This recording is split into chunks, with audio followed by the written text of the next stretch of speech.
በኢትዮጵያ ቤተክርስቲያን በአምስቱ የአገልግሎት ቢሮዎች አምስት የተሳሳቱ የሹመት አካሄዶች። የመጀመሪያው ክርስቶስ የሌለበት የቤተክርስቲያን ሹመት ነው። ይሄ ማለት ምን ማለት ነው? ይሄ ማለት ቤተክርስቲያን አንዳንድ ጊዜ ስርዓትና ደንግጋ ያለውን ነገር ማድረጓ በጣም ጥሩ ነው። የምናደርገውን ነገር ሁሉ በስርዓት እንድናደርግ ደግሞ መጽሐፍ ቅዱስ ይናገራል። ግን በጣም ከባዱ ነገር ምንድነው? ሰዎችን አገልጋይ ስለተባሉ ለማገልገል ስለመጡ ብቻ ወንጌላዊ አድርጎ ወንጌላዊ ያልሆነውን ሰው መቀበል፣ ፓስተር ያልሆነውን ሰው ፓስተር ማድረግ ያለ እግዚአብሔር ዕውቅና ማለት ነው። ጌታ ኢየሱስ ክርስቶስ ሳይጠራቸው ለዚህ አገልግሎት ሳይለያቸው ለዚህ አገልግሎት ክርስቶስ ኢየሱስ እንደዛ እንዲሆኑ ሳይናገራቸው ቤተክርስቲያን ምን ታደርጋለች? ሰዎችን አንዳንዴ ትሰይማለች። ይሄ ስህተት ነው። በጣም ጥንቃቄ አድርጉ። አንድ ነገር ቤተክርስቲያን ክርስቶስን ታዛ እንድታደርግ እንጂ ቤተክርስቲያን ከኢየሱስ ክርስቶስ ሐሳብ ውጪ የምታደርገው ነገር ቤተክርስቲያን ስለሆነች በክርስቶስ ዘንድ ተቀባይነት አለው ማለት አይደለም። ይሄን በብዙ ነገር ሰዎች ያደርጋሉ። አሁን አንዳንድ ቤተክርስቲያን ጋር እንደዚህ አይነት ነገር እየተሰማ ነው ያለው። የኛ ልጅ የለም እንደ ይባላል እያሉ ያሉ ምንድነው?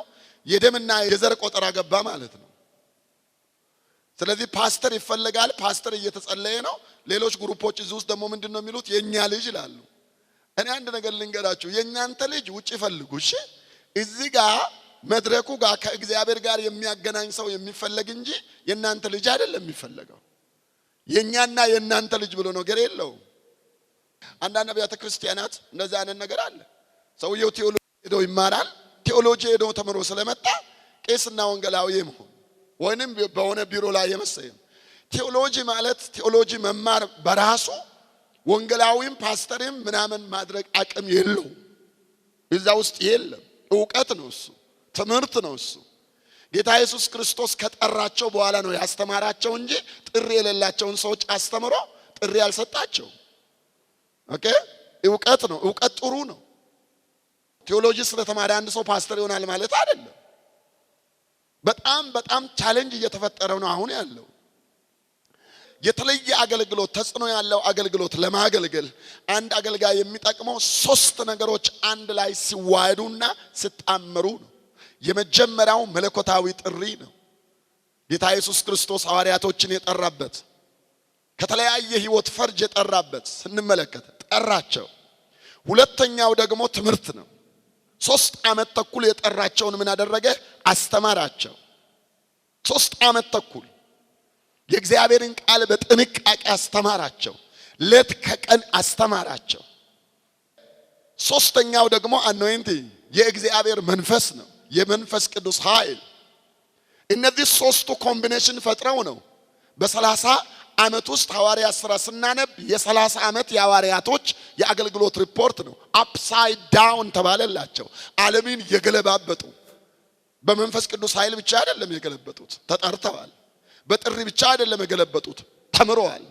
በትምህርት ብቻ አልገለበጡም፣ የመንፈስ ቅዱስ ኃይል አርፎባቸዋል። ስለዚህ አንድ አገልጋይ በዘመናችንም ዛሬም ቢሆን አልተለወጠም፣ ለነገም አይለወጥም። አንድ አገልጋይ ተጽዕኖ ያለው አገልግሎት እንዲኖረው ካስፈለገ የመጀመሪያው መለኮታዊ ጥሪ ያስፈልገዋል። ሁለተኛው የእግዚአብሔር ቃል ዕውቀት ያስፈልገዋል። ሶስተኛው የመንፈስ ቅዱስ ቅባት ያስፈልገዋል። እነዚህ ሶስቱ አንድ ላይ ከተጣመሩ ሰውየው ዓለምን መገለባበጥ ይችላል። ስለዚህ ቤተክርስቲያን እነዚህን ነገሮች ማየት እንጂ ሰውየውን ዝም ብላ አይታ የምታደርግ ከሆነ ይሄ ስህተት ነው። ሁለተኛው በህዝብ የእጅ ብልጫ መሾም ሰው ዲሞክራሲ። እዚህ ዲሞክራሲ አይሰራም፣ ቴዎክራሲ እንጂ። ዲሞ ማለት ህዝብ ነው፣ ክራሲ ማለት አስተዳደር ነው። ዲሞክራሲ ማለት የህዝብ አስተዳደር ማለት ነው። ህዝብ ለራሱ የሚመቸውን ወይንም የሚመጥነውን መሪ በእጅ ብልጫ የመመረጥ ሂደት ነው። ጥሩ ነው እሱ በራሱ ቦታ። ነገር ግን በእነዚህ 5 ኦፊሶችን በሚመለከት ዲሞክራሲ ቦታ የለው። ይሄ ምንድነው መጽሐፉ የሚለው? ከላይ ክርስቶስ ኢየሱስ ይሰጣል ይላል። ስለዚህ የተሰጠውን መቀበል እዚህ ጋር ቴዎክራሲ ነው። በግን ስትከተል አገኘው ቅዱሱንም ቅባትን ምን አደረኩ ቀባው የሚል ቃል አለ።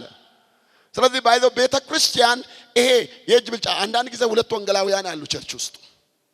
ከዛ በኋላ ምንድነው የሚባለው በመጪ ሳምንት ከሁለቱ መካከል አንዱን ፓስተር ማድረግ ስለምንፈልግ እየጸለያችሁበት እንድትቆዩና በእጅ ብልጫ ከበደ የምትሉ እጃችሁን አውጡ። እሺ አየለ የምትሉ እጃችሁን አውጡ። 1 2 3 4 100 ያኛው 101 ወንጌላዊው 100 ፓስተሩ 101 ይሄ ባይዘው ግራ መጋባት ምልክት ነው። ይሄ ጸጋ ነው፣ ኦፊስ ነው፣ የእጅ ብልጫ አይደለም። ይሄ አቅም እኮ ነው፣ ሰውየው የተጠራበት ነገር ነው፣ ሆኖ ተደርጎ የተሰጠ ሰው ነው። ይሄ ለራሳችን የምንሰራው እንጀራ አይደለም። ስለዚህ በዲሞክራሲ የሚደረገው ሹመቶች መጽሐፍ ቅዱሳዊ አይደሉም። ሶስተኛ መለኮታዊ ጥሪ ወይስ የደረጃ እርከን? መጀመሪያ ሰውየውን ሲመጣ ዲያቆን ታደርጋለህ፣ ከዲያቆንነት ወንጌላዊነት፣ ከወንጌላዊነት ፓስተር፣ ከፓስተርነት ነብይነት፣ ከነብይነት ሐዋርያነት። ስለዚህ ዋናው ጥጉ የትጋ ነው? ሐዋርያነት ማደግ በየጊዜው። ይሄ ኦሬዲ መጽሐፍ ቅዱስ ስለዚህ የሚናገረው የለም። 4 ነጥብ። አንድ ሰው ወጣት ሆኖ ምንም አይነት ልምድ ባይኖረው ፓስተር እግዚአብሔር አድርጎ ኦሬዲ አገልግሎቱን የሚጀምር ሰው አለ ፓስተር። ስለዚህ እናንተ የቆያችሁ ሰልፍ ልትነሱ ነው ማለት ነው። እኔ ከመጣው ስንት ዓመት ቆጥሬ ይሄ ሰውዬ ደግሞ ትላንት መጥቶ ፓስተር። ይሄ የእድሜ ጉዳይ አይደለም፣ ጥሪ ነው። ግልጽ ነው። የእድሜ ጉዳይ አይደለም፣ ጥሪ ነው። የደረጃ እርከን የለም። አራተኛ በትፎዞ ራስን መሾም። አንዳንድ ጊዜ በቤተ ክርስቲያን ውስጥ ሹመት አለ የሚባለው ነገር በሚመጣበት ጊዜ ሰዎች ምንድነው የሚሆኑት? ግርግር ይበዛል። 4 እና 5 የሙሉ ጊዜ አገልጋዮች ካሉ እያንዳንዱ የራሱን ሰው የምረጡኝ ዘመቻ ድምጽ አልባ የድምጽ ማሰባሰብ ፕሮግራም ያካሂዳሉ።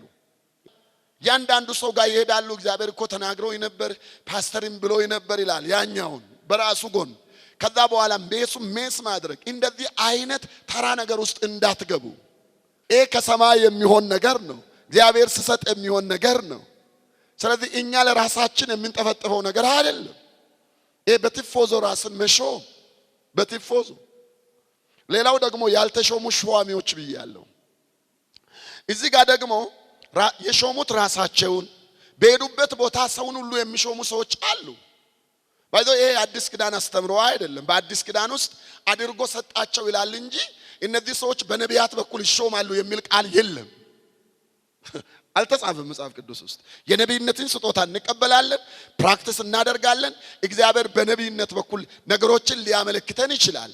ግን ዋናው ነገር አንድን ሰው ፓስተር አድርጎ ለመሾም፣ አንድን ሰው ሐዋርያ አድርጎ ለመሾም፣ አንድን ሰው ወንጌላዊ አድርጎ ለመሾም፣ አንድን ሰው አስተማሪ አድርጎ ለመሾም የግድ ነቢይ መጠበቅ አለባቸው የሚል ቃል አልተጻፈም። ተደርጎ ይሰጣሉ ነው የተባለው። ስለዚህ ባለው በእግዚአብሔር ቃል ሚዛን መቀበል ነው ቤተክርስቲያን ያለባት። አንድ ነገር በነቢይነት ሊረጋገጥ ይችላል፣ ግን አንዱ ብቸኛው መንገድ አይደለም። ፍሬ አለ፣ ጸጋ አለ፣ ጥሪ አለ። ይሄን ሁሉ ማየት መቻል አለብን።